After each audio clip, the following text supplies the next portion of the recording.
Maraming salamat.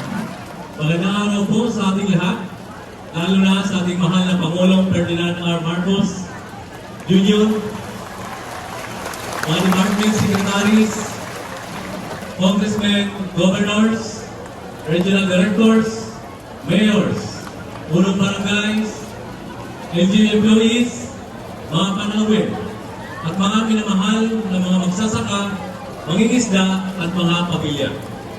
Isang malaking karangalan na tayo'y naririto upang salubungin ang ating Pangulo sa pamamahagi ng tulong sa ating mga magsasaka, mangingisda at mga pamilya na naapektuhan ng matinding init ng El Nino. Ang programang ito ay bahagi ng adhikain ng bagong Pilipinas. Ipagpagulot ng ating Pangulo upang ilapit ang pamahalaan sa tao at tiyakin na walang Pilipino ang maiiwan. Sa ating mga magsasaka, mangingisda at mga pamilya, ang tulong na ito ay pagkakataon upang makabangon at umasenso mula sa mga pagsubok na dala ng El Nino. Gamitin natin ito ng tama.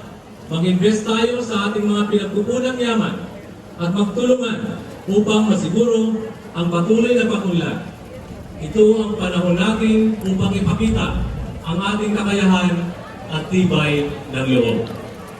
Nais ko pong kunin ang pagkakataon na ito na pasalamatan ang ating DILG Secretary Benhar Abalos para sa kanyang mga inisyatiba na mapagaan ang trabaho ng mga local chief executive sa pamamagitan ng mga programang Barangay Weekly Clean-up Drive, Barangay Road Clearing at Habag Project o halina't magtanim ng prutas at gulay sa barangay. At patuloy na suporta sa RSPC o Retold Community Support Program sa mga JEDA barangay. Nais ko rin po pasalamatan ang ating kalihim ng DSWD Secretary Rex Gatchalian para sa kanyang walang gutom program, supplemental feeding, Tarabasa program at mabilis na tugon sa kalamidad sa pagtalaga rin sa Calbayog bilang sentro ng food and non-food item preposition hub at higit sa lahat sa pagtaas po ng social pension sa ating mga senior citizens. Ang ating kalihim ng Department of Agriculture Secretary Francisco Laurel Jr. para sa kanyang inbred and hybrid seeds distribution at saka regional derby dito sa Calbayog for 2024. Walang tigil na fertilizer distribution, tilapia fingerlings dispersal at 1 unit rain shelter. At sa ating kalihim ng Department of Agrarian Reform Secretary Conrado Estrella III, kahit wala po dito, ang aming pong pasalamat para sa implementasyon ng Presidential Bridge Project sa Barangay Sigo at Barangay Baral. Ang ating Special Assistant to the President, Kalihim Antonio Lantameo.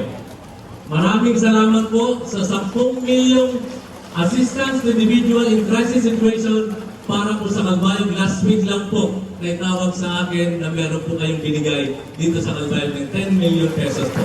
Maraming salamat po. Sa pagtatapos, nais ko pong ipahayag ang aking taus-puso pasasalamat sa ating Pangulo para sa kanyang pagbisita, unang bisita dito sa Calbayog at patuloy na suporta sa ating komunidad.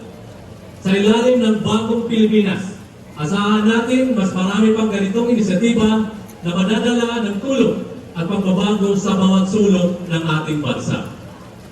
Mahal na Pangulo, gusto lang po namin ipaalam na noon pa man, minahal na po kayo ng Calbayog. Minahal na po kayo ng mga munisipyo sa primero distrito sa liderato ni Congressman Jim Buitan. Sa mga munisipyo sa segundo distrito sa pamumuno po ni Congressman Michael Tan. At sa buong probinsya po ng Samar sa pamumuno po ni Governor Shari Antan.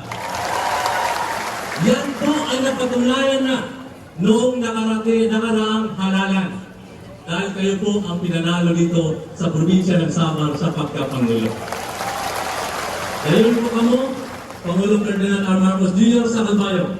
Mabuhay ang Calbayog, mabuhay ang Samar, mabuhay ang Rehiyon 8, mabuhay ang bagong Pilipinas. Maraming salamat po,